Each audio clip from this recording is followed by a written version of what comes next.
Hello, my YouTube followers. Today I'm able to go hiking again. The weather is for once nice again. We had 3 weeks of rain and summer is almost over. I'm pre-filming this, so this is middle of August, and it's only the second time that I actually going hiking because the weather was so bad, and we'll see how it's going if I'm gonna come here again. But for you today, I have another part of Philothea.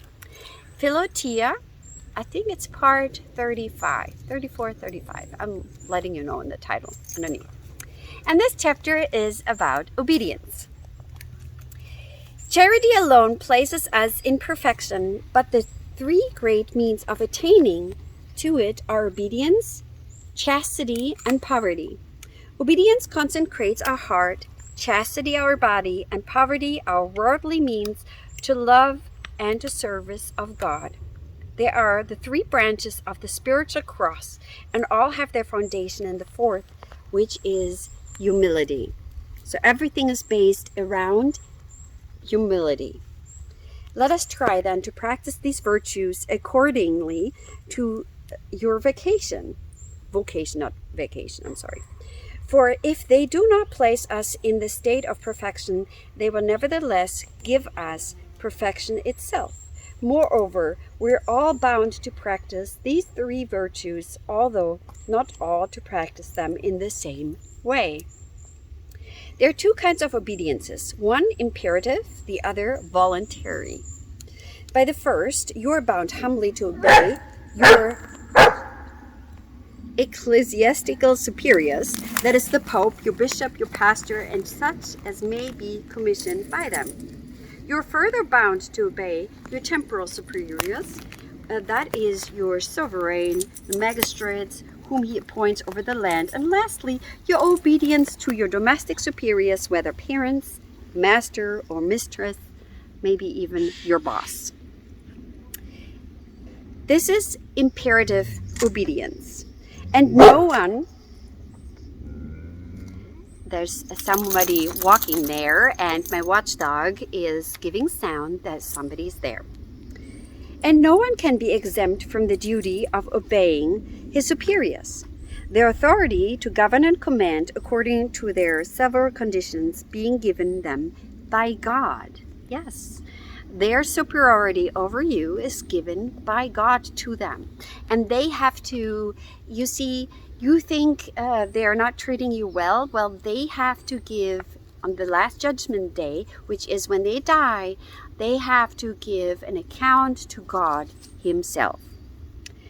Of necessity, then, you must obey their orders. But if you would seek perfection, follow also their counsel, and even their wishes and inclinations, as far as charity and prudence will permit. Obey them when they enjoin what is agreeable, such as to eat, to rest, for, although there seems to be but little merit in obeying such commands, there is blame in disobedience. Obey them in different things, such as wearing this or that dress, taking this or that road, singing or keeping silence. Such obedience is much to be commended. Obey them in hard, difficult, displeasing things that will be perfecting your obedience. And last of all, obey meekly without answering back, speedily without delay, cheerfully without fretfulness, and above all, obey in a loving spirit for love of him who for our sake became obedient even unto the death of the cross, and who, says St. Bernard, preferred losing his life to being disobedient. You have that kind of obedience. Just imagine it's obeying even happily, even in difficult things. Think about the youth today and the children. How difficult is that? But that is the kind of obedience we actually want. And how actually, for example, in schools, it used to be a little bit, and the children a little bit better. In order to learn ready obedience to your superiors, give way readily to the will of your equals, yielding when you can harmlessly do so to their opinion, avoiding peevishness and contention, and conform yourself willingly to the wishes of your inferiors whenever it is reasonable to do so, and avoid all unnecessary exercise of imperious authority. If you're married, you can practice this wonderfully with your spouse. It's a difficult thing, I know. It is a great mistake to fancy that you would obey easily in the religious state. So if you would be a nun or a monk or a priest, how easy would that be to obey? No. It's the same as if you're free.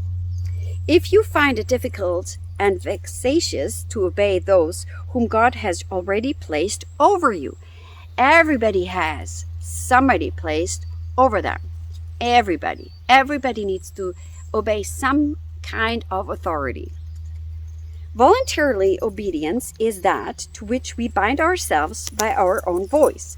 We do not choose our own sovereign or bishop, father or mother, but we do choose our confessor and director.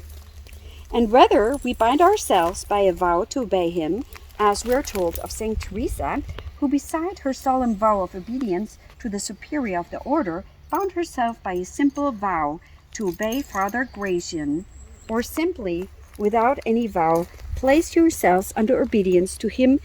This obedience is called voluntary, since it arises from our own choice and will. We must obey all superiors in those things in which they are especially set over us, obeying our temporal rulers in all political and public matters, our spiritual rulers in all things ecclesiastical, our father, husband, or master in domestic concerns, and our confessor in all appertaining to the guidance of our soul. Submit the direction of your pious observances to your spiritual father, by which means they will be forwarded and acquire double grace and excellence.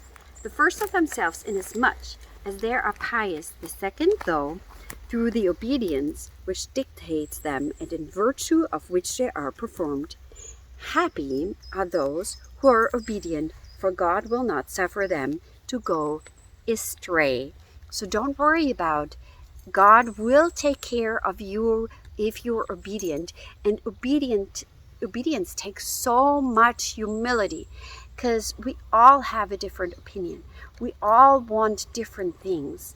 But that practice is priceless in growing in your virtues. So God bless you.